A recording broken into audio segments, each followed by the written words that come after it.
본 방송에서 제공하는 부동산 정보는 투자 판단에 대한 참고 자료입니다. 방송에서 제공하는 부동산 물건의 가치, 가격 상승 및 가격 하락에 대해서는 방송사에서 보장하지 않습니다.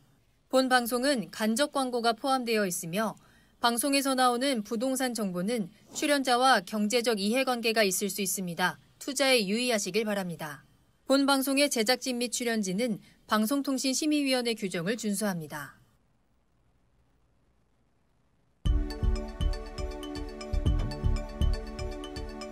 부동산의 모든 고민이 통하는 길 부동산 시그널. 안녕하세요. 저는 진행의 한보람입니다.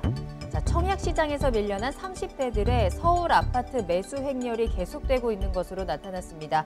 한국감정원 집계에 따르면 지난달 서울 아파트 매매 건수는 총 4,328건으로 이 가운데서 30대가 29%로 가장 많이 차지했는데요. 이는 청약 가점제가 확대되면서 당첨에서 조금 멀어진 일명 30대의 청약 포기자들이 그래도 서울 집값이 계속해서 오를 것이라는 생각에 기준주택 매입을 서두르는 것으로 풀이됩니다. 자, 저희 부동산 시그널에서는 부동산 전문가 이슈 진단과 상담을 통해서 부동산 시장이 주는 시그널과 함께 부동산에 대해서 다양하게 분석해드리고 있습니다. 자, 방송을 시청하시다가 궁금한 사항이 있으시거나 전문가와 상담을 원하신다면 문의 전화 이용하시길 바랍니다. 서울 전화 02-2128-8504번, 02-2128-8504번이고요. 문자로도 상담 가능하니까요. 궁금한 점 남겨주시면 친절하게 도움드리겠습니다. 자, 그리고 유튜브 실시간 채팅창도 열려 있습니다. 유튜브에 알토마토를 검색하시거나 주소를 직접 입력하고 들어오시면 되고요. 많은 참여 부탁드립니다. 자, 그럼 부동산 시그널 참여 방법 보시고요. 본격적으로 출발합니다. 부동산의 모든 고민이 통하는 길, 부동산 시그널. 여러분도 참여하실 수 있습니다. 첫 번째, 유튜브 라이브 방송을 통한 실시간 참여. 유튜브에서 알토마토를 검색하거나 주소를 입력해 들어오세요. 실시간 채팅창에 여러분의 궁금증을 올려주시면 바로바로 해결해 드립니다. 두 번째, 전화 및 문자 참여. 02-2128-8504번으로 전화 주시거나 문자를 보내주세요. 상담을 통해 여러분의 부동산 고민을 해결해 드립니다. 당신이 궁금한 부동산 궁금증, 시그널을 보내주세요. 네, 먼저 오늘 함께해 주실 전문가분 소개해 드립니다. 오늘 JYP홀딩스의 김광섭 이사님과 함께합니다. 이사님 안녕하세요. 네, 반갑습니다. 네, 어제는 상당히 무더웠는데 오늘은 조금 비가 내리고 있습니다. 부동산의 흐름을 6.17 대책위에서도 바람직하게 좀 찾아야 될 그런 방법이 있는데요. 오늘도 방송 보시면서 그 흐름을 찾아가시기 바라겠습니다. 네, 오늘도 김광섭 이사님과 함께 다양한 정보 전해드리도록 하겠습니다. 먼저 오늘의 첫 순서 이슈 시그널부터 출발합니다. 부동산 시장의 흐름을 읽을 수 있는 다양한 이슈들을 짚어드리는 시간인데요. 자, 지난주 바로 이 시간에 부동산 6.17 정책이 발표가 되면서 또 시장이 벌써 일주일이나 지났습니다. 다양한 변화가 나타나고 있는데 오늘 그 내용 조금 더 살펴보도록 할까요? 자, 이사님 오늘 어떤 내용 살펴보면 좋을까요? 네, 저번 주 시간에 좀 간단하게 6.17 대책에 대해서 이제 좀 설명을 좀 해드렸는데요. 오늘은 그런 어떤 그 Q&A 시간을 좀 갖도록 하겠습니다. 그래서 좀 궁금한 사항을 한번 짧은 시간에 한번 풀어보도록 하겠습니다. 영상이 좀 준비되었으니까요. 영상을 먼저 보시겠습니다.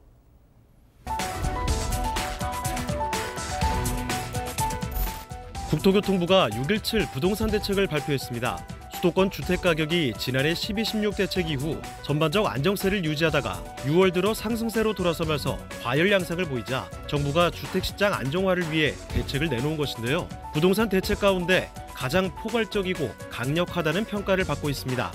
핵심 내용을 살펴보면 첫 번째, 조정 대상 지역과 투기 과열 지구를 추가 지정하면서 범위를 대폭 확대했고, 두 번째, 주택담보대출 및 전세자금 대출 규제를 강화했으며, 세 번째, 재건축 규제가 더욱 강화됐습니다. 마지막으로 법인을 활용한 투기 수요를 근절하기 위해 법인을 설립해 주택에 투자할 경우 과세 부담을 강화한 것을 들 수 있는데요.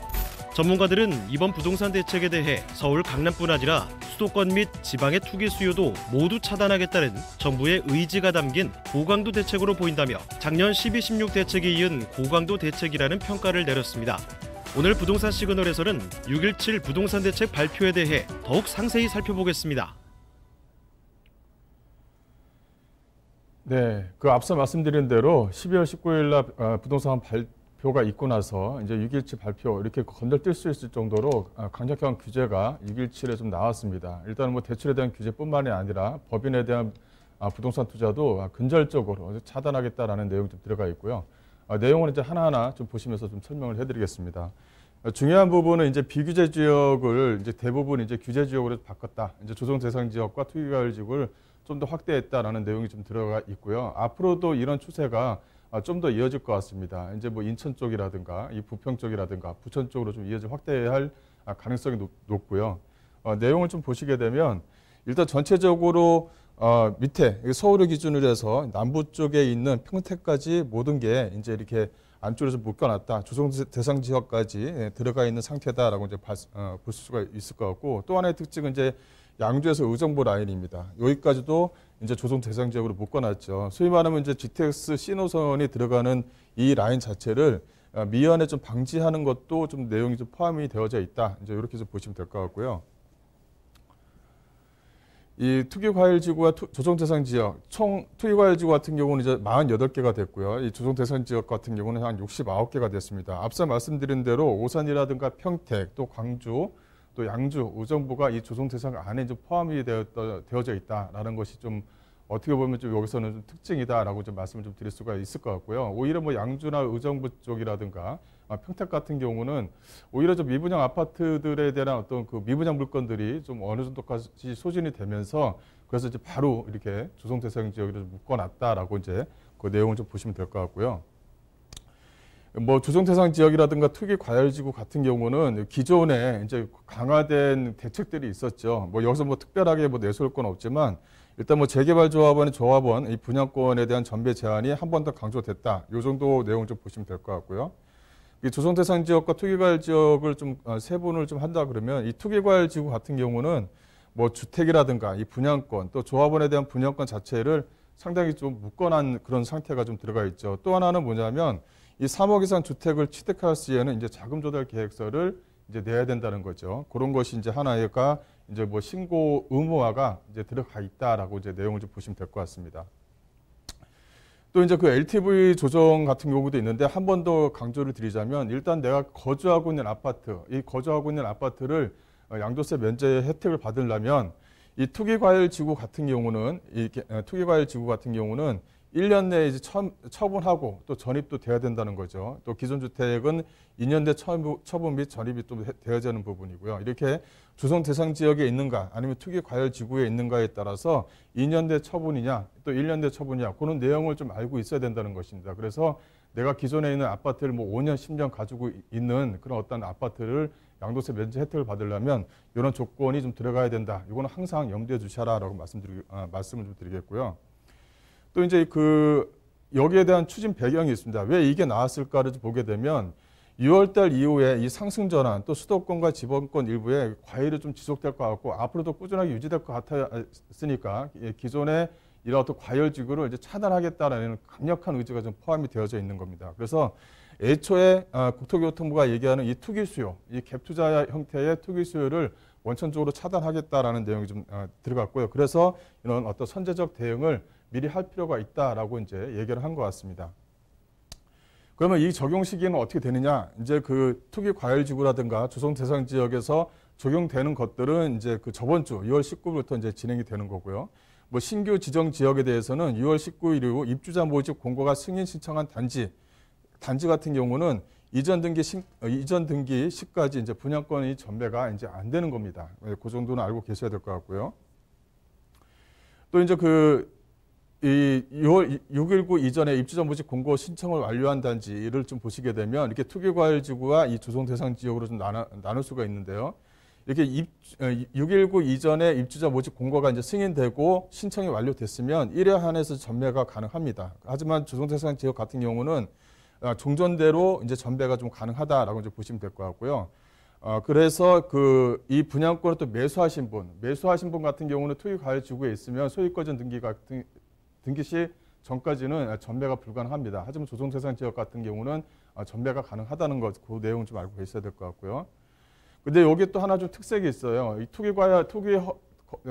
토지거래 허가구역을 지정을 이렇게 임시적으로 이제 1년 동안 유예를 둬서 이제 한시적으로 좀 진행을 하고 있는데 이게 이제 어떻게 앞으로 부동산의 흐름을 좀 규제할 수 있는 흐름을 좀 찾아가느냐, 이제 이런 내용 좀 보셔야 될 부분이 있는데, 일단 허가 구역 내에서 허가 대상 면적, 뭐 요새 아파트 같은 경우는 높게 짓다 보니까 고층으로 좀 짓다 보니까 이게 토지 면적 자체가 한 5평, 상가 같은 경우는 한 6평 정도가 되면 이 구청장의 허가가 필요합니다. 그러니까 내가 토지거래 허가라는 증서를 구청에다 제출해야 된다는 거죠. 그 내용을 보게 되면 뭐 내가 여기서 거주를 할 겁니다. 이런 내용을 좀 적어야 된다는 거죠. 그래서 거기에서 이제 허가를 받으면은 이제 가능한 거고요. 이게 내용을 보시게 되면 이 주거 영주 같은 경우는 주거 목적으로 사용해야 됩니다. 그래서 내가 실거주 할 겁니다라는 것을 토지거래 허가구역 내에 적어놔야 된다는 거죠. 그 용도에 맞게끔 해야 된다는 것입니다. 그래서 뭐 지금 현재 잠실 쪽 주변이라든가 뭐 신사동도 주변이라든가 뭐 압구정동 이런 지역을 한정해서 토지거래 허가구역으로 좀 묶어놨다는 거, 이것도 좀 알고 계셔야 될 부분이고요. 그다음에 여기 안에 이제 2년 거주 요건이 좀 들어갑니다. 이게 2년 거주 요건의 적용 대상이 어떻게 되느냐, 이게 좀 상당히 좀 중요한데요. 이 법 개정 후에 조합 설립 인가 신청하는 사업부터 이제 적용을 합니다. 그러니까 법 개정 이후에 조합 설립이 된 요 부분에 대해서 이제 2년 거주 요건이 좀 들어간다라는 내용이고요. 이렇게 2년 거주 요건을 충족하지 못하는 경우에는 양쪽, 즉 조합과 뭐 관할 관청에서 감찰평가를 양쪽으로 해서 거기서 나오는 평균가로 해서 이제 그 현금 청산을 한다는 내용입니다. 이 내용을 알고 계셔야 될 내용이 있고요. 또 이 안전진단도 약간 좀 변경이 됐는데요. 이제 형식화되어져 있는 부분을 뭐 실질적으로 하겠다라는 것이요. 계속적으로 재건축에 대해서 이렇게 강력한 규제를 계속적으로 놓는 겁니다. 기존 같은 경우는 시, 군, 구에서 진행을 했는데 이거를 이제 시도에서 진행하는 걸로 하고, 두 번째는 뭐냐면 시도에서 진행을 하고 또 이제 이거를 그 서면으로 받는 것이 아니라 가서 전체적으로 보는 거죠. 그래서 의무화를 시킨 것이 하나가 좀 들어가 있다. 이렇게 좀 보시면 될 것 같습니다. 그래서 이게 안전진단과 관련해서는 이 도정법이 개정되어져야 되는 부분이 있기 때문에 올해 말 이제 12월 달을 기준으로 해서 이 도정법이 어떻게 개정되는가 또 지켜봐야 된다라고 이제 말씀드릴 수가 있을 것 같고요. 이 2년 이상 거주라는 이 요건 자체가 연속적으로 거주를 해야 됩니까? 이게 아니고요. 이 총 거주 기간이 2년 이상이면 된다. 이런 내용입니다. 그래서 아마도 이런 그 아파트 서울 지역 같은 경우는 아파트 공급 물량이 오히려 뭐 제한이 되어져 있다 보니까, 그렇다면 내가 이거는 조합원 분양권을 가져가기 위해서는 기존에 있는 전세 세입자를 또 내보내야 됩니다. 이런 어떤 뭐랄까요? 이런 연속성이 있다 보니까 또 오히려 추후에는 또 전세가가 또 상승하지 않을까, 또 이런 염려가 또 있는 부분이거든요. 그 다음에 이제 그 준공 후 이제 신규 재건축에 대한 부담금, 이게 이제 그 부담금, 이게 합헌 결정이 나고 나서 이제 상당히 좀 많은 파급 효과를 현재 좀 보이고 있는데요. 일단 내용을 좀 보시게 되면 그 건축 부담금 의무자인 조합이 이 부과 종료 시점, 그러니까 준공이죠. 이 준공을 기준점으로 합니다. 1개월 이내에 이를 제출해야 된다, 내역서를 제출해야 된다라는 내용이 있고요. 그렇다면은 내역서를 제출하게 되면 6개월 이내에 납부를 해야 된다, 이런 내용이 좀 포함이 되어져 있습니다. 그래서 준공 시점을 기준으로 해서 10년이라는 기간을 두죠. 그래서 10년 전에 이 아파트에 대한 공시지가, 그 다음에 현재 준공 시점 이후에 아파트에 대한 가격, 이렇게 차이를 둬서 거기서 이제 분담금을 좀 계산하다 보니까 좀 형평성에 맞지 않느냐, 여러 가지가 내용이 있었는데 이게 합헌 결정을 받았습니다. 그래서 부과를 피할 수는 없다, 이제 이렇게 좀 보시면 될 것 같고요. 그래서 앞으로 이런 부분이 어떻게 이제 법으로 좀 더 개정이 될 것인가를 좀 지켜봐야 될 것 같습니다. 그다음 법인에 대한 양도주택 이런 부분이 있는데요. 요거 같은 경우는 지방에 있는 신도시의 아파트 준공되고 난 미분양 물건에 대한 아파트들이 이렇게 법인을 세워서 많은 주택을 좀 가져가다 보니까 거기에서 나오는 또 이제 불편함이 있었던 거죠. 그래서 법인 주택 양도시에 대한 어떤 그 세율을 좀 인상을 해서 법인이 주택을 가져가는, 또 법인에게 준 혜택을 이제 없애버리겠다라는 내용이 포함이 되어져 있습니다. 이거 같은 경우는 조정 대상 지역, 뭐 투기 가해 지역 이거 아니라 전국적으로 다 적용되는 내용이다라고 이제 보시면 될 것 같고요.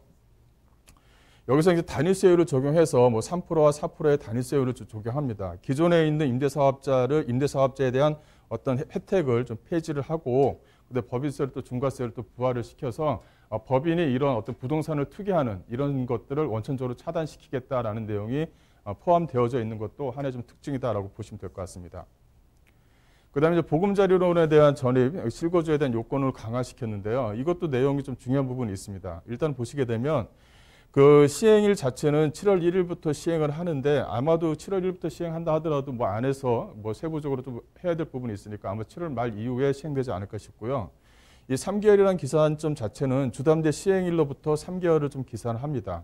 그다음에 전입과 실거주 이 여건을 유지를 시켜야 된다. 이 내용이 좀 포함이 되어져 있는데요. 이 전입을 보시게 되면 이 차주가 대출 실행 시점 또는 대출 실행 후 6개월 내에 이 전입세대 열람원을 은행에 제출을 해야 되는 부분이 있습니다. 또 이 실거주 요건을 유지를 해야 되는데요. 내용을 좀 보시게 되면 현재 디딤돌 대출 확인 방식과 동일하게 좀 운영을 하고요. 또 주택금융공사 같은 경우는 대출 후 일정 기간이 지나면 전입 여부를 조사를 이제 할 수가 있습니다. 그래서 약정을 위반할 경우에는 기한 이익을 상실을 시켜서 바로 저 보증금 자체를 회수하는 그런 어떤 그 장치를 좀 마련했거든요. 그래서 이런 부분은 상당히 좀 그 주의를 할 필요가 있다라고 이제 말씀 좀 드릴 수가 있을 것 같고요. 그다음에 주택 매매라든가 임대사업자에 대한 주담대, 이 주택담보대출을 좀 금지를 시켰습니다. 운전자금, 시설자금 이런 내용이 나오는데, 운전자금 같은 경우는 담보대출이죠. 그다음에 시설자금 같은 경우는 이제 안에 들어가는 경비에 대한 대출 부분을 말씀드리는데, 이런 거 관계없이 이제 받을 수 없다, 이렇게 좀 보시면 될 것 같고, 이미 사업자 등록을 한 경우에는 7월 1일 이후에 주담대를 좀 받을 수 없는 걸로 좀 되어져 있고요. 또 이런 어떤 주담대를 전면 차단할 경우에 임차보증금 반환 목적의 대출, 전세자금 대출 이런 부분이 있는 거죠. 그래서 이런 부분을 반환받지 못하는 경우가 있는지 이렇게 내용이 있는데, 요거는 좀 예외를 둬서 허용하는 그런 내용을 좀 담고 있습니다. 또 이제 3억 초과 아파트 매입 시 전세 대출 제한 이렇게 좀 되어져 있죠. 그래서 그 1주택을 활용하기 위해서 그 1주택을 활용하기 위해서 내가 거주하는 것은 뭐 전세에 살고 1주택을 유지시키는 그런 어떤 방법이 있었는데, 이것도 좀 제한을 좀 시키겠다는 것입니다. 보시게 되면 전세대출 보증이용 제한 대상을 좀 보시게 되면요. 이 KB 시세로 시세액 3억 원을 초과하고 투기나 투기과열 지역에 속해 있는 경우라면 요 해당 사항이 된다라고 이제 보시면 됐고, 그래서 이렇게 해당 사항이 되기 때문에 3억 초과 아파트 같은 경우는 전세 대출을 좀 제한시키겠다라는 내용이 좀 들어가 있습니다. 네, 이런 부분이 좀 포함이 되어져 있고요. 또 하나는 뭐냐면 6.17 대책 이후에 이제 발생되는 부분, 또 앞으로 이 초과이익 환수제, 재건축에 대한 초과이익 환수제에 대한 부분, 이런 어떤 문제를 어떻게 풀 것인가에 대한 그 방향성은 아직까지는 나와 있지는 않습니다. 일단 법적으로 현재 좀 남아 있는 부분을 어떻게 이제 규제를 그 어떤 뭐랄까요, 소위 말하면 저항이 없이 어떻게 좀 이 내용을 좀 풀 것인가라는 어떤 숙제가 좀 남겨져 있는데요. 이런 부분이 좀 앞으로 부동산의 흐름을 어떻게 좀 찾아가서 어떤 방식으로 좀 진행될 것인가라는 것에 좀 열쇠인 것 같습니다. 그래서 항상 이렇게 부동산 TV 방송 보시면서 부동산의 흐름이 어떻게 가는 것도 한번 눈여겨보셔야 될 것 같습니다.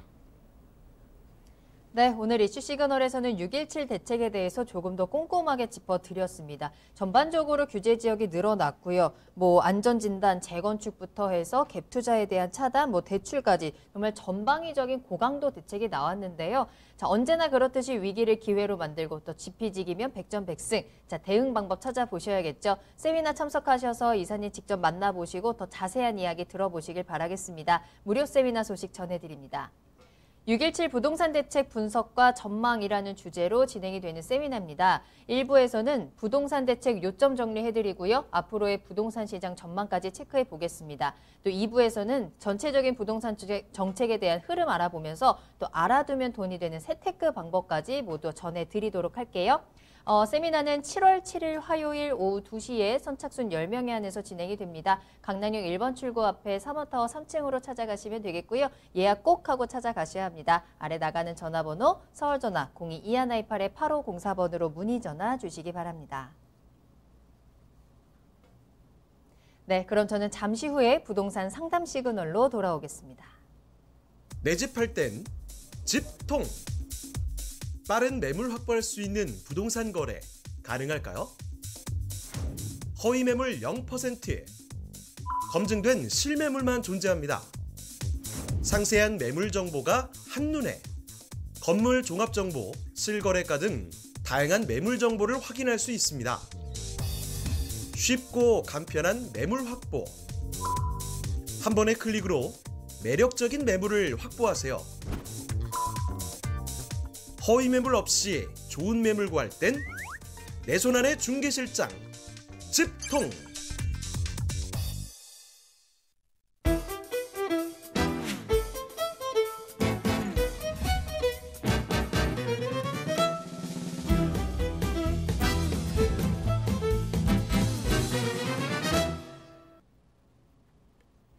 네, 여러분들의 부동산 궁금증을 해결해드리는 부동산 상담 시그널입니다. 부동산 시그널만의 다양한 분석을 이용해서 확실한 시그널 보내드립니다.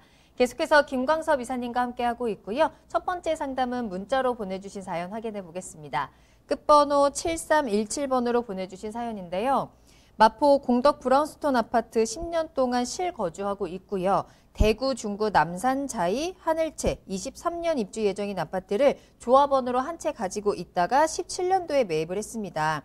현재 거주하고 있는 마포 공덕 아파트를 팔아야 될지 세금 때문에 걱정이 됩니다 하셨거든요. 자, 다주택자이십니다. 한번 세금적인 부분 체크해 드리면서 마포 공덕 아파트 좀 전망도 체크해 봐야 될 것 같아요. 이사님 네. 어떨까요? 뭐 지금 계속적으로 다주택자 하니까 뭐 2주택자도 다주택자에 속하긴 하죠. 하지만은 뭐랄까요, 세금 때문에 걱정이다. 이것은 지금 그 방송이라든가 뭐 인터넷을 보게 되면 뭐 세금 얘기를 좀 많이 하다 보니까 그런 걱정을 좀 하시는 것 같은데요. 뭐 마포 쪽에 있는 공덕 아파트 한 채하고 대구 쪽에 있는 분양 형태의 그 아파트 이렇게 두 채를 가지고 있으면 세금적으로 크게 걱정할 필요는 없다라고 이제 말씀 좀 먼저 드릴 것 같고요. 그렇다고 해서 현재 지금 신곡동 아파트를 지금 매도를 빨리 해야 되느냐, 이제 이런 부분이 좀 남아 있는 거죠. 내용을 좀 보시게 되면 이게 신곡동 그 브라운스톤 공덕 아파트가 이렇게 있어요. 이 6호선 라인이죠. 또 주변 지역을 보시게 되면 이 공덕역 쪽 라인에 위치해 있는 아파트입니다.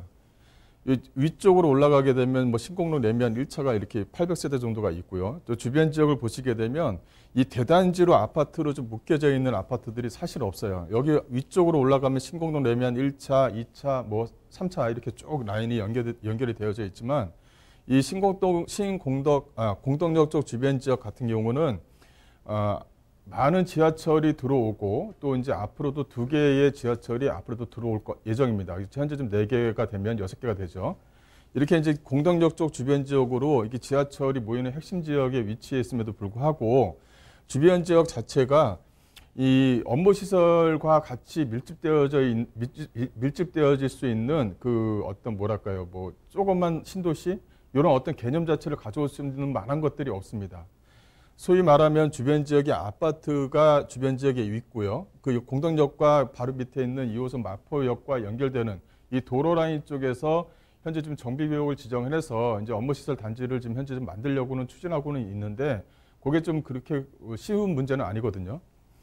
현재 요 입장에서는 뭐냐면 그렇다고 해서 이 공덕역 쪽 주변 지역은 이제 앞으로도 꾸준하게 업무 시설이 들어올 겁니다. 이제 어떻게 됐든 간에 이 주변 지역 자체가 보시게 되면 이 아파트 세대수가 이제 굵직굵직하게 만들어져 있는 세대수는 사실은 별로 없어요. 공덕역을 기준으로 해서는. 오히려 뭐냐면 이 브라운스톤과 같은 이런 조그만 아파트들이 주변 지역을 조금 움직이고 있는 부분이 있기 때문에 이런 아파트 같은 경우는 뭐랄까요, 지금 현재 뭐 매도 시기를 빨리 잡고 뭐 내가 대구로 내려가서 거주를 하고 뭐 이런 어떤 조건들이 붙지 않는다고 한다면 오히려 이런 공덕에 있는 브라운스톤 아파트 같은 경우는 오히려 가지고 있는 것이 좀 답이지 않을까. 좀 꾸준하게 뭐 4년이 됐든 5년이 됐든 이렇게 가지고 있으면서 매도 시기를 적정하게 좀 잡는 게 어때요? 어떤가 싶어요. 또 오히려 뭐냐면 이 아파트 같은 경우는 실거주로 가지고 있는 부분이 있기 때문에 상당히 좀 안정적이거든요. 그렇다면 한 2년에서 한 4년 정도 있으면 이 공동역 안쪽으로 들어오는 지하철이든 호재라든가 여러 가지 호재들이 다양하게 좀 남아있는 부분이 있기 때문에 최소한도로 매도 시기를 잡으려면 4년 이후에 매도 시기 잡는 것이 좀 적정하다. 이렇게 좀 말씀드릴게요.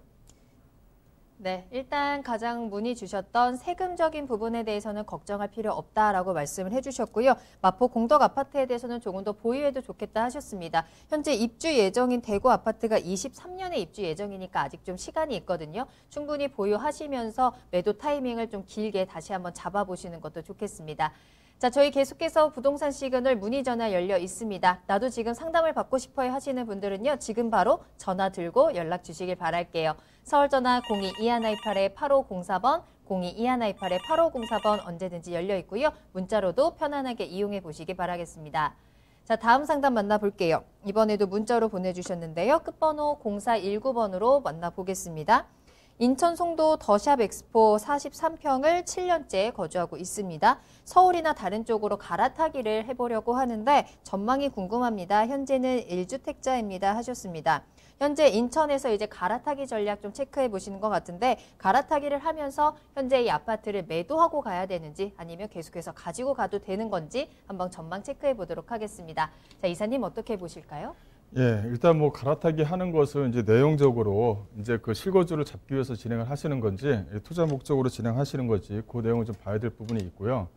현재 그 송도 더샵 엑스포 같은 경우는 그 7년째 거주 중이시라고 한다면 여기 같은 경우는 실거주 만족도가 상당히 좀 좋은 지역 중에 한 군데입니다. 그래서 굳이 뭐 서울 지역에 이 아파트를 팔고 서울 지역에 인서울을 해서 요 가격대로 움직일 수 있는 아파트에 대한 어떤 그런 어떤 방식이 가격대로 움직일 수 있는 그런 방법들이 이렇게 많지가 않습니다. 현재 시점에서는요. 그래서 갈아타기 할 때는 좀 주의를 하실 필요가 있다.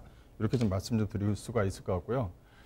그렇다면 요거 송도 같은 경우 33평 아파트 같은 경우는 좀 뭐랄까요? 좀 더 여유 있게 좀 가지고 가시는 게 어떤가 이렇게 지금 결론을 먼저 좀 드리고 내용을 좀 살펴보도록 하겠습니다.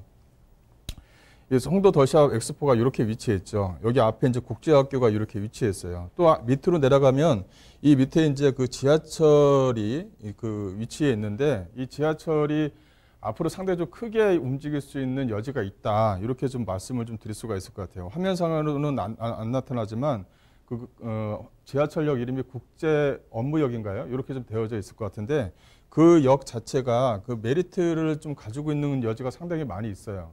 7년 정도 되셨다고 한다면 7년 정도로 생각해 본다고 한다면 이 송도라든가 그 위에 있는 청라라든가 또 옆에 있는 영종도라든가 이런 부분들이 상당히 많은 호재거리가 있었거든요. 뭐 영종도를 뭐 국제도시로 만들고 이 송도 같은 경우는 뭐 현재 지금 보시다시피 국제학교라든가 또 국제 유명 대학교들이 들어와서 뭐 이렇게 해서 송도를 이렇게 만들고 또 영종도 같은 경우는 현재 지금 많은 호재거리가 있죠. 뭐 엔터테인먼트 시설뿐만 아니라 여객터미널을 만들고 뭐 여러 가지 호재거리들이 이게 그 뭐랄까 삼각형 트라이앵글처럼 만들어져서 많은 호재거리들이 이 안쪽으로 좀 들어가 있었습니다. 하지만은 이게 워낙 크다 보니까 거기 안에서 이제 좌초되는 부분도 있었죠. 뭐 영리병원들이 없어진다든가 뭐 여러 가지 테마에 대한 어떤 줄거리들이 뭐 없어지고 뭐 이런 부분이 좀 남아 있었던 것 같아요. 그래서 중간중간에 가격대가 많이 올라가다가 중간중간에 가격대가 많이 하락하고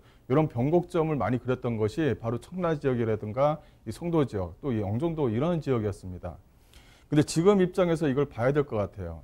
현재 이 시점에서는 이 전체적으로 이 안쪽으로 들어가는 이 지하철이 들어가는 이 라인 자체가 이 GTX 라인이라든가 이런 얘기들이 꾸준하게 현재 좀 나오고 있거든요. 뭐 현재 좀 GTX B노선뿐만이 아니라 이 송도를 거쳐서 가는 뭐 연장 사업이라든가 또 영종도 안쪽으로 들어가는 다리라든가 이런 것들이 다 송도를 거쳐서 진행되는 부분들이 있습니다. 현재 지금 여기 안에 이 송도 쪽 안쪽으로 해서 그 아파트를 좀 보시게 되면 이 송도 안쪽에 들어가는 분양되는 아파트 물건들이 현재 좀 사실은 많이 없어요. 현재 지금 하고 있는 것들이 뭐 지역조합 아파트를 만든다든가 이런 어떤 그 지역조합 아파트 얘기는 좀 나오고 있는데 이 굵직굵직한 대단지형 아파트 자체는 현재 이 송도 안쪽에서는 많이 보이고 있지는 않거든요. 이게 무슨 말이냐면 이제 어느 정도 선까지는 송도 안쪽에서 아파트에 대한 분양 물건들이 좀 많이 소진됐다. 이런 내용이 좀 들어가 있는 거죠. 또 두 번째는 뭐냐면 그 소진이 되면서 동시에 이 이쪽 안쪽 국제 업무 지역역인가요? 이 역 쪽 주변 지역으로 해서 이 호재거리를 계속적으로 현재 좀 받고 있는 부분이 있어요. 이런 부분이 있고 또 세 번째는 뭐냐면 이 안쪽에 들어가는 전세가입니다. 이 전세가의 비율 자체가 점차적으로 현재 좀 상향을 하고 있는 부분이 있거든요. 그렇다면 앞으로 추이를 봤었을 때 비전 자체를 봤었을 때는 이 송도에 있는 이 아파트 자체가 상당히 좀 메리트가 있다라는 것을 좀 보여줄 수가 있을 것 같아요. 그래서 현재 인서울을 하는 것은 뭐 어떤 다른 목적이 없다고 한다면 꼭 이걸 팔고 매도 이렇게 하시는 것보다는 이거를 잘 끌고 가서 향후 한 3년에서 4년 정도까지 어떻게 이 물건 자체를 잘 끌고 갈 것인가를 좀 고민해 봐야 된다. 이렇게 좀 말씀 좀 드릴 수가 있을 것 같고, 이 또 안쪽에 송도 쪽에 아파트를 좀 평형대를 좀 보시게 되면 현재 지금 나오고 있는 아파트 자체의 평형대가 이렇게 40평형대 아파트가 거의 없습니다. 과거에 이제 7년 정도 된 이 아파트 같은 경우, 이 아파트 주변 지역 같은 경우는 이제 대형 평형대가 좀 많이 있었는데 그것도 이제 거의 다 소진이 됐고 어느 정도 이제 피가 좀 붙고 있는 상태고요. 그렇다면은 들어가려고 하는 아파트 이 부지 자체가 없는 반면에 또 계속적으로 인구가 들어올 가능성이 상당히 좀 높고요. 또 지하철에 대한 호재라든가 또 도로에 대한 어떤 교통 호재, 영종도로 이어지는 도로에 대한 교통 호재들을 다양하게 좀 받을 수가 있는 부분이 있기 때문에 향후 2, 3년 정도는 좀 안정적으로 끌고 가는 것이 좀 필요하다라고 결론을 좀 내드릴게요. 네, 이 인천 송도 지역은 좀 길게 봐야 되는 지역인 것 같습니다. 또 워낙에 살기 좋은 지역이고 현재 거주를 하고 있다고 하시니까 갈아타기 전략보다는 조금 더 보유하자라는 의견 드렸습니다. 특히나 이 아파트가 입지적인 메리트도 충분하다는 점 체크해 드렸으니까요. 호재 충분히 받아보시면서 조금 더 매도 타이밍은 좀 뒤로 밀어보셔도 좋을 것 같습니다. 자, 계속해서 김광섭 이사님과 함께 여러분들의 부동산 궁금증 해결 도와드리고 있습니다. 한 가지 더 상담 만나보도록 할게요. 이번에는 끝번호 5354번으로 보내주신 문자 사연인데요. 투자처에 대한 고민이십니다. 자, 먼저 하나는 남부터미널 인근의 아파트 분양 물건 보고 계시고요. 또 하나는 남현동에서 다세대 주택 보고 계시는데 남현동의 다세대 주택은 사당역 3분 거리의 역세권, 대지 52평의 5층 건물이고요. 원룸 34개로 구성된 6년대 물건이라고 합니다. 자, 둘 중에 어느 곳에 투자를 하면 더 좋을지 한번 비교 분석해 보도록 하겠습니다. 자, 이사님 어느 쪽이 더 좋을까요? 예, 이것도 어느 쪽이 좋다. 이거 단정적으로 좀 말씀을 좀 못 드릴 것 같아요. 또 지금 현재 그 아파트에 대한 분양 물건, 또 남현동에 있는 원룸형 통건물 둘 중에 하나를 어떻게 가져갈 것이냐, 이제 이런 얘기가 이제 주가 될 것 같은데요. 그 현재 좀 흐름을 좀 보셨으면 좋겠어요. 아파트에 대한 규제는 계속적으로 들어갑니다. 어쨌든 간에요. 또 이제 아파트를 투기가 됐든 갭 투자 형태가 됐든 간에 거기서도 계속적으로 규제가 들어갑니다. 현재 지금 앞서 시그널에서 말씀드렸던 것처럼 부동산에 대한 규제가 기준점 자체가 아파트거든요. 거기서 뭐냐면 두 번째가 이제 재건축이에요. 현재 지금 재건축을 계속적으로 진행을 하고 재개발은 살짝 빠지다 보니까 재개발 지역에 있는 물건들이 좀 현재 호재를 좀 받고 있어요. 이런 부분은 좀 남아 있어요. 근데 지금 지금 문자를 주신 분께서는 아파트 분양 물건과 이 통건물이에요. 소위 말하면 수익형 물건이라는 얘기죠. 이 물건을 가져가려고 한다면 많은 고민 상담을 했었을 때 물건을 가져갔었을 때는 상당히 좀 편안하게 가져가셔야지만 다양한 호재거리를 받으면서 제가 매도할 수 있는 매도 시기 자체를 적절하게 좀 잡을 수가 있는 겁니다. 근데 현재 같은 경우는 어쨌든 간에 물건 자체에서 어쨌든 간에 계속적인 규제가 들어간다고 한다면 아파트로 해서 뭐 수익이 난다 하더라도 양도세라든가 여러 가지 부분에서 세금에서 또 나가야 될 부분들이 여러 가지가 있기 때문에 좀 비전을 좀 봤었을 때는 오히려 이런 수익형 통건물이 좀 더 낫지 않을까 싶어요. 근데 수익형 통건물을 하게 되면 몇 가지 조건이 붙죠. 뭐 원룸 개수가 많아서 월세 수익이 당장 많이 나온다 하더라도 이 공실에 대한 염려가 첫 번째가 있습니다. 이 공실에 대한 염려가 있다 하더라도 주변 지역 자체가 이 공실을 회전시켜 줄 수 있는 공실 회전율이 상당히 좋은 지역에 위치해 있다고 한다면 안에 들어가는 월세에 대한 어떤 월세 가격을 좀 약간 조정을 해서 월세를 좀 빨리빨리 회전시킬 수가 있는 거거든요. 두 번째는 뭐냐면 이 안쪽에 들어가는 전세예요. 그 원룸 형태라 하더라도 반전세라든가 전세가 들어갈 수 있고 또 월세가 들어갈 수가 있는데 그걸 적정하게 해소를 시키면서 내가 여기 안에서 들어오는 보증금, 즉 전세 보증금이라든가 이 보증금을 활용해서 적절하게 또 하나의 좀 투자처를 또 하나가 만들 수 있는 여유 자금이 또 하나 생긴다는 거예요. 이 세 번째는 뭐냐면 가지고 있고 또 공실의 회전율이 좋다고 해서 이게 다가 아니라 내가 이것을 팔았을 때 소위 말하면 다른 어떤 지역보다 투자 가치가 있느냐, 미래의 어떤 비전이 좀 보이는 지역들에 위치해 있는 물건이냐, 요 세 가지만 보시면 이 어떤 수익형 물건에 대해서 크게 실패할 확률이 상당히 좀 적거든요. 이 사당 쪽에 있는 물건을 잠깐 좀 말씀드리자면 이 사당역과 이수역이 이렇게 위치해 있어요. 남영역 쪽이 이렇게 위치해 있고 이쪽 같은 경우는 그 첫 번째 이 강남 순환 도시고속도로가 이렇게 해서 뚫리면서 오히려 뭐냐면 이 사당 IC가 생기면 여기에 있는 임차 수요층들이 오히려 빠져나갈 거 아니냐라고 이제 예상을 했었는데 오히려 사당 IC, 그래서 강남 순환도로에 사당 IC가 만들어지면서 오히려 이쪽으로 해서 수요층이 몰립니다. 이유가 뭘까 하고 이제 보면 일단은 상권 자체가 잘 돼 있어요. 먹자 상권이라든가 임차인의 어떤 수요층, 즉 니즈에 맞는 어떤 그 상권이 형성이 되어졌다는 게 첫 번째로 중요하고 두 번째는 뭐냐면 이 월세가예요.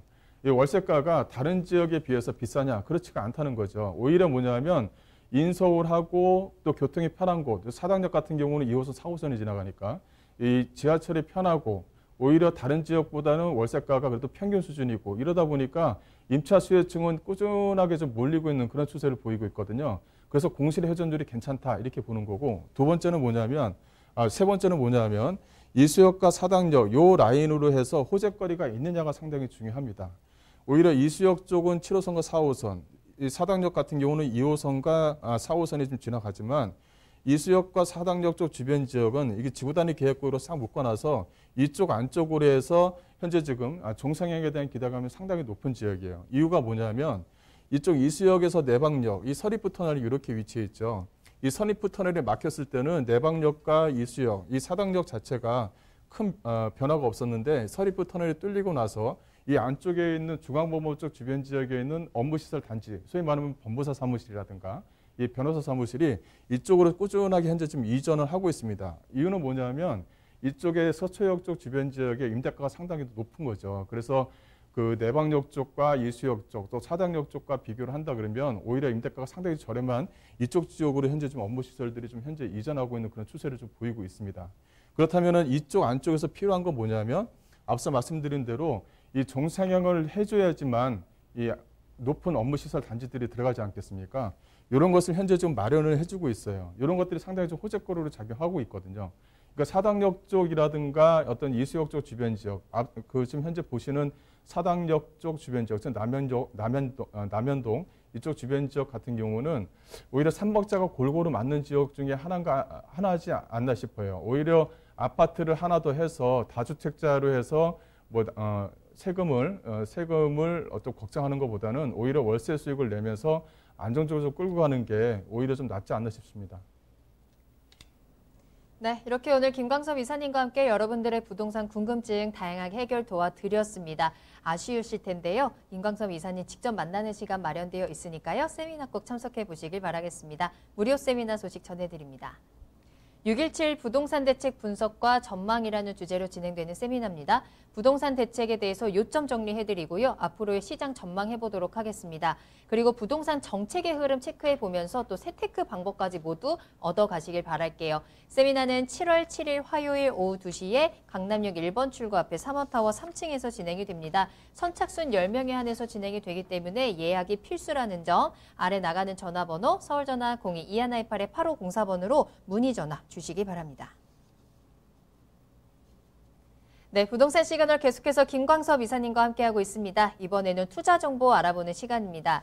자, 오늘 두 가지 정보 전해드릴 건데요. 첫 번째 정보는 통건물, 두 번째는 상가, 수익형 부동산 전해드리는데 앞선 상담에서 수익형 부동산에 대해서 투자할 때 체크 포인트 짚어주셨거든요. 거기에 잘 맞는 물건들 준비되어 있으니까요. 귀 기울이시고 끝까지 함께해 보시길 바라겠습니다. 자, 그럼 먼저 첫 번째 정보 통건물 살펴볼게요. 서울시 영등포구 영등포동으로 가보겠습니다. 먼저 기본 정보부터 살펴봅니다. 네, 영등포동에 위치해 있는 통건물입니다. 이 영등포는 상당히 좀 넓죠. 영등포 지역 중에서도 가장 핵심 지역이 위치해 있습니다. 뭐냐면 영등포 유타운이 시작되는 곳이 있거든요. 이 영등포 시장역과 영등포 구청역이 가장 중요한 이유는 바로 유타운이 현재 지금 만들어지고 있는 지역에 위치해 있다라고 말씀드릴 수가 있을 것 같습니다. 5호선 영등포 시장역에서 도보 약 한 5분 정도 거리에 위치해 있고요. 대지 면적은 202평방미터입니다. 약 한 3평 정도 되는 물건이다. 이렇게 좀 보시면 될 것 같고, 지상 1층, 6층으로 좀 구성이 되고요. 총 14세대로 구성이 될 예정입니다. 1.5룸과 2룸으로 구성이 되어져 있어서 다양하게 임차 수요층을 좀 받을 수 있다는 것도 하나의 좀 특징이다라고 보시면 될 것 같고요. 매매가는 45억 3천만 원 정도 되어져 있는데요. 이쪽 같은 경우는 전세가 비율이 높은 지역 중에 한 군데이기 때문에 전세와 보증금을 잘 활용하시면 실질자금 자체를 좀 적게 가져갈 수 있는 물건이다라고 정리를 해드리겠습니다. 네, 서울시 영등포구 영등포동에 위치한 통건물입니다. 영등포동 하면 뭐 교통도 너무너무 좋고요. 다양한 생활 인프라들도 가득하게 준비되어 있습니다. 또 개발 호재까지 지난해부터 시작해서 개발 호재가 정말 넘쳐나는 지역이기도 한데요. 자, 이 영등포동의 입지와 호재 다시 한번 체크해 보도록 하겠습니다.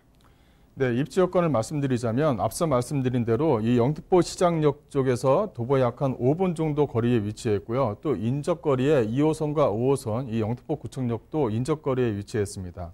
또 영등포 시장역 하게 되면 또 안쪽으로 해서 영등포 지하상가하고도 또 연결이 되는 부분이 있기 때문에 지하상가의 어떤 편의시설을 가져갈 수 있다. 이렇게 정리를 해드릴 수가 있을 것 같고요. 또 주변 지역 자체가 보시게 되면 이렇게 중공업 지역과 여의도 업무다지로 좀 구성이 되어져 있고요. 또 중공업 지역 안쪽에 이 물건이 좀 들어가 있다는 것도 하나의 좀 특징입니다. 이 중공업 지역 같은 경우에 다세대 빌라 물건이 들어가게 되면 일조권에 좀 제한을 받지 않기 때문에 뭐 5층에서 6층에서 이렇게 꺾인다든지 이런 형태를 좀 보이지가 않거든요. 오히려 장점이 있는 지역이다라고 말씀드릴 수가 있을 것 같고요. 또 이렇게 여의도 업무단지 쪽에 임대 수요층이 상당히 좀 풍부하고 또 영등포 시장역 쪽과 영등포 시청역 쪽 주변 지역에 그 전세가가 상당히 좀 다른 지역에 비해서는 전세가가 상당히 좀 저렴합니다. 그러다 보니까 수요층들이 계속적으로 몰리고 있는 지역 중에 한 군데다라고 정리를 해드릴 수가 있을 것 같습니다. 또 주변 지역에 그 지하상가하고 연결이 되어져 있다 보니까 뭐 아크로타워 스퀘어라든가 롯데백화점이라든가 이 타임스퀘어를 좀 이용할 수가 있고 또 주변 지역에 영등포 구청이 또 바로 앞에 위치해 있습니다. 그러다 보면 관공서라든가 또 편의시설이 좀 잘 형성이 되어져 있고 또 주변 지역 자체가 이 중공업 지역 안에 위치해 있다 보니까 다양한 개발 호재를 좀 직접적으로 받을 수 있는 지역 중에 한 군데다 이렇게 정리를 해드릴 수가 있을 것 같아요. 이 개발 호재를 보시게 되면 이렇게 신안선선 라인도 위치해 있을 뿐만 아니라 그 앞서 말씀드린 대로 이 중공업 지역에 위치해 있다 보니까 도심 재생 사업이라든가 서울시에서 마련해준 여러 가지 각종 호재들을 직접적으로 받을 수 있는 지역 중에 한 군데다. 그래서 집가 상승이 단기적으로 상승할 수 있는 지역 중에 한 군데다라고 말씀드릴 수가 있을 것 같고요. 이렇게 그 2030 도시기본 계획을 보시게 되면 영등포는 항상 이 3도심 또 부도심에 빠지지 않는 지역 중에 한 군데입니다. 그만큼 계속적으로 또 예산이 들어가면서 호재거리가 계속적으로 반영되고 있는 지역이다라고 말씀드릴 수가 있을 것 같고요. 이렇게 뭐 국제구민 중심지, 여의도를 중심으로 해서 현재 지금 국제구민 중심지가 만들어지고 있죠. 또 3도심으로 지정이 되고 나서 앞으로도 이 3도심 형태의 어떤 도심 자체가 앞으로 개발 가능성이 상당히 좀 높은 지역 중에 한 군데다라고 말씀드릴 수가 있을 것 같고, 이 영등포 유타운이 계속적으로 현재 지금 만들어지고 있습니다. 현재 영등포 유타운 1-4구역 같은 경우는 현재 뭐 주도를 하고 있는 지역 아파트다 이렇게 보시면 될 것 같고, 또 주변 지역의 뭐 1-3구역이라든가 1-2구역 같은 경우도 현재 지금 아파트가 현재 좀 지어지고 있는 그런 추세입니다. 그래서 꾸준하게 아파트가 만들어지면서 주변 지역의 도심 환경을 좀 재생시키는 그런 역할을 하고 있기 때문에 집가 상승에 충분한 견인차를 할 수 있다라고 말씀드릴 수가 있을 것 같고요. 이 안쪽으로 들어가는 그 도로에 대한 그 역세권 개발 사업뿐만 아니라 주변 지역의 타임스퀘어를 비롯해서 안쪽으로 들어가는 역세권 개발 사업도 현재 좀 꾸준하게 좀 이루어지고 있다라고 보시면 될 것 같습니다. 이 안쪽으로 들어가는 것 중에 또 하나는 뭐냐면 이 서부간선도로 지화 사업인데요. 이 서부간선도로 지화 사업이 현재 지금 거의 뭐 마무리됐다. 그래서 올해 12월 달쯤은 개통되지 않을까 싶은데요. 이런 어떤 호재거리가 다양하게 있는 지역에 적정하게 투자를 해서 어떤 그 임대에 대한 어떤 수익률 또 집가에 대한 어떤 상승 이거 두 마리 토끼를 다 가져갈 수 있는 지역에 위치해 있는 물건이다라고 정리를 해드리겠습니다. 네, 두 마리 토끼 잡아보시길 바라겠습니다. 꽉 먹고 알 먹고 호재와 함께 임대 수익까지 모두 가져갈 수 있는 통건물 소개해드리고 있는데요. 자, 그러면 건물에 대해서 한번 살펴보도록 하겠습니다. 어떻게 지어지고 있는지 그리고 가격적인 부분까지 체크해 보겠습니다.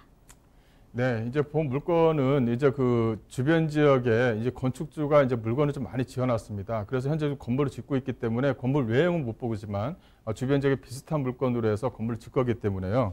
일단 보시게 되면 이렇게 참고 사진을 갖고 왔습니다. 동일한 건축주가 이렇게 건물을 지었다라고 보시면 될 것 같고요. 6층 총 14세대로 구매지고요. 안쪽에 들어가는 것은 뭐 역시 이 안쪽 같은 경우는 그 직장인 수요층들이 거의 대부분이기 때문에 직장인 수요층에 맞는 옵션을 다양하게 좀 집어넣을 예정입니다.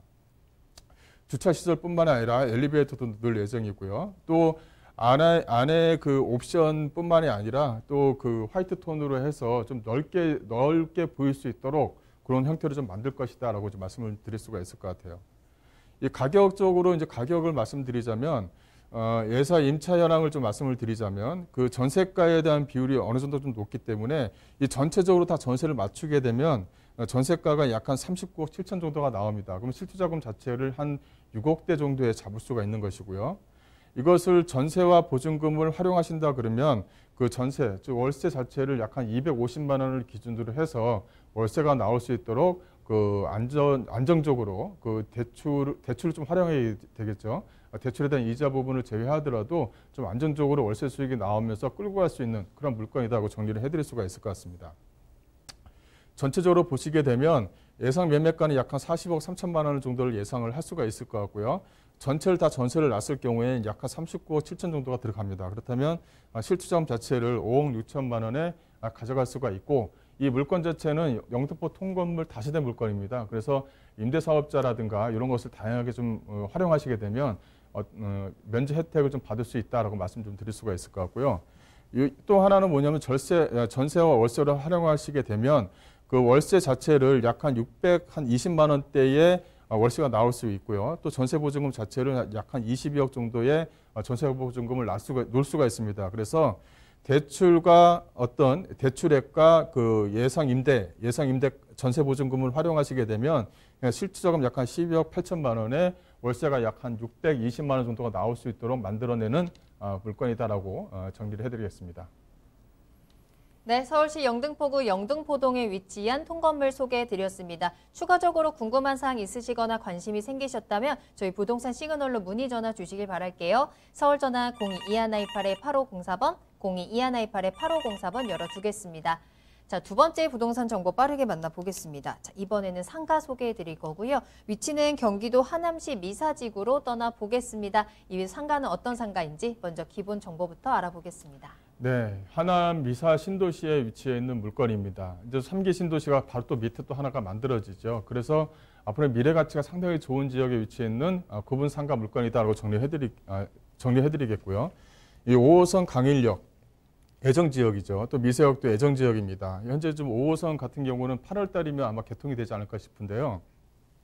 강일역과 미세역에 인접해 있는 구분 상가 물건이다 이렇게 정리해드릴 수가 있을 것 같고 1층 코너에 위치했습니다. 현재 지금 보시게 되면 2층하고 5층엔 지금 현재 소아과와 산부인과가 현재 입점을 해서 현재 운영을 하고 있습니다. 근데 이렇게 소아과 병원이 입점해 있으면은 1층에는 항상 그 편의점이 하나가 있기 마련인데 현재 편의점을 현재 의향선 받아놓은 상태거든요. 그래서 매수인을 만나게 되면 바로 그 수익이 날 수 있는 그런 물건이다라고 정리를 해드릴 수가 있을 것 같고요. 매매가 자체가 약 한 9억 3천만 원입니다. 주변 지역에 비해서 상당히 저렴하게 구성되어져 있는 물건이다라고 보시면 되겠습니다.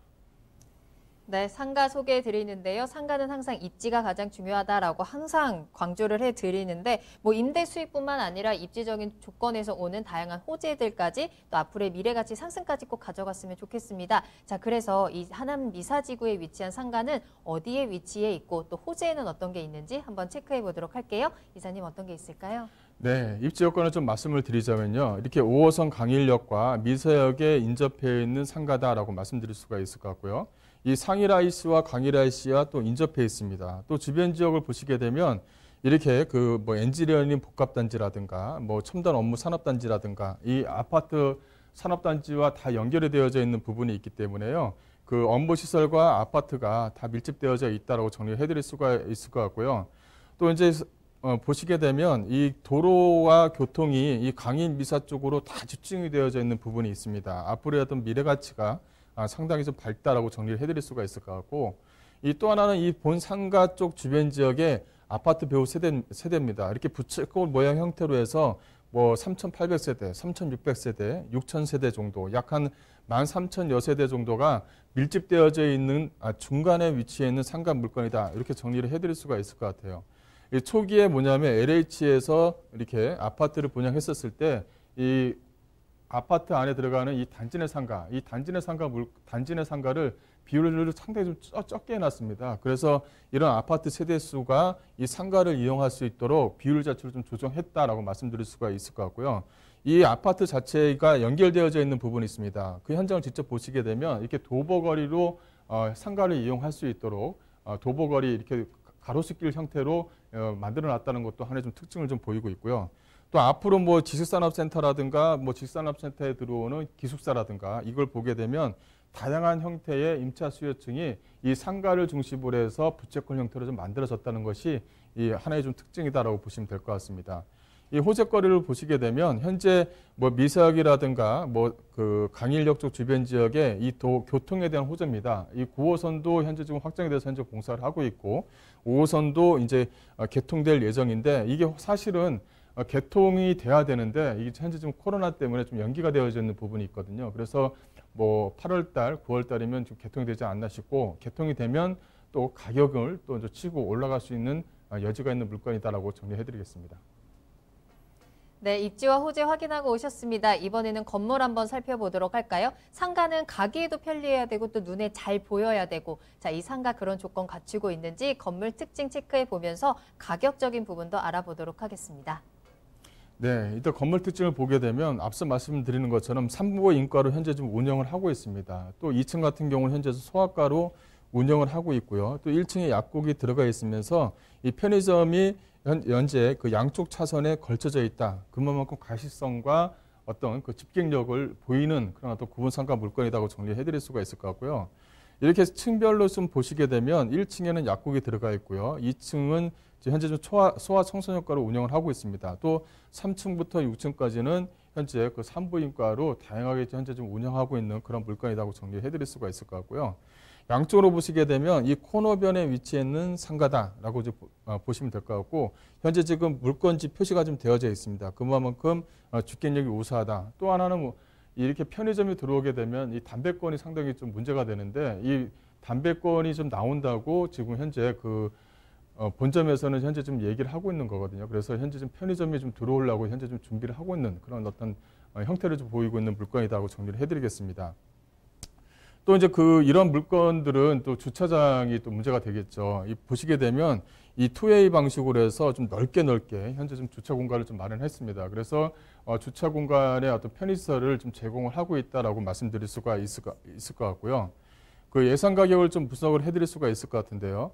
그 예상 매매가는 약간 9억 3천만 원입니다. 예상 임대가는 보증금 7천만 원에 월 350만 원으로 예상을 할 수가 있다라고 말씀드릴 수가 있을 것 같고요. 현재 좀 대출 같은 경우는 한 60% 정도가 나오는데 이제 50%를 기준으로 했었을 때는 그 4억 6,500만 원에 그 보증금 7천만 원을 합하게 되면 실투자금 약 한 3억 9,500만 원으로 안정적인 수익률을 좀 가져다 줄 수 있는 물건이다. 또 하나는 이 구분상가 같은 경우는 매도할 때도 상당히 좀 중요하잖아요. 현재 하남미사가 어느 정도 좀 마무리가 됐고 또 밑에 한해 좀 신도시가 또 하나가 만들어집니다. 그렇다면은 그 신도시와 연결되는 지역에 위치해 있는 물건이기 때문에 오히려 그 신도시가 만들어지면 그 다양한 호재로 인해서 또 매매가를 또 높은 가격에 또 매매할 수 있는 기회가 있는 물건이다라고 정리해드리겠습니다. 네, 경기도 하남시 미사지구에 위치한 상가까지 소개해드렸습니다. 꼭 기회 잡아보시길 바라겠고요. 또 세미나도 꼭 참석하셔서 더 다양한 정보 얻어가 보시길 바라겠습니다. 세미나 소식 다시 한번 정리해드립니다. 자, 6.17 부동산 대책 분석 및 전망이라는 주제로 진행되는 세미나입니다. 부동산 대책 요점 정리와 부동산 시장 전망, 또 부동산 정책의 흐름과 함께 알아두면 돈이 되는 세테크 방법까지 전해드리겠습니다. 세미나는 7월 7일 화요일 오후 2시에 강남역 1번 출구 앞에 3원타워 3층에서 만나보실 수 있고요. 선착순 10명에 한해서 진행이 된다는 점 아래 나가는 전화번호로 문의 전화 주시기 바랍니다. 네, 그럼 오늘 다양한 도움 말씀 주신 김광섭 이사님과는 여기서 먼저 인사드리도록 하겠습니다. 이사님 오늘 감사합니다. 네, 부동산 시그널 오늘 저희가 준비한 내용은 여기까지입니다. 앞서 이슈 시그널 시간에서 6.17 대책에 대해서 정리를 좀 해드렸는데요. 이 6.17 대책 중에 하나인 토지거래 허가제가 어제부터 시행이 됐습니다. 서울 강남구의 삼성, 대치, 청담, 그리고 송파구 잠실동에서 부동산을 구입하려면 계약을 체결하기 전에 또 구청에서 허가를 받아야 한다는 점 꼭 체크해 두시길 바라겠고요. 앞으로 시행될 부동산 규제들도 잘 꼼꼼하게 알아두시면 좋을 것 같습니다. 자, 저희 부동산 시그널 방송이 끝난 이후에도 상담 전화는 계속 열려 있으니까요. 궁금한 점 있으실 때 언제든지 문의 전화 주시길 바랍니다. 서울 전화 02-2128-8504번, 02-2128-8504번 전화와 문자 모두 활짝 열어두겠습니다. 자, 그리고 실시간 채팅창도 항상 열어둘게요. 유튜브에서 알토마토를 검색하시거나 주소 직접 입력하고 들어오시면 되겠고요. 또 알토마토 홈페이지 들어가시면 저희 프로그램 무료로 다시 보기 이용하실 수 있습니다. 그리고 여러분들의 다양한 시청 소감도 남겨주시길 바랄게요. 자, 그럼 저는 다음 이 시간에 더욱더 알찬 소식 가지고 돌아오겠습니다. 시청해주신 여러분 고맙습니다.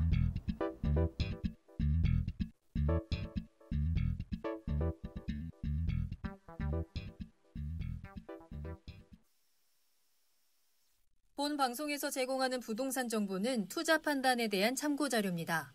방송에서 제공하는 부동산 물건의 가치, 가격 상승 및 가격 하락에 대해서는 방송사에서 보장하지 않습니다. 본 방송은 간접 광고가 포함되어 있으며 방송에서 나오는 부동산 정보는 출연자와 경제적 이해관계가 있을 수 있습니다. 투자에 유의하시길 바랍니다. 본 방송의 제작진 및 출연진은 방송통신심의위원회 규정을 준수합니다.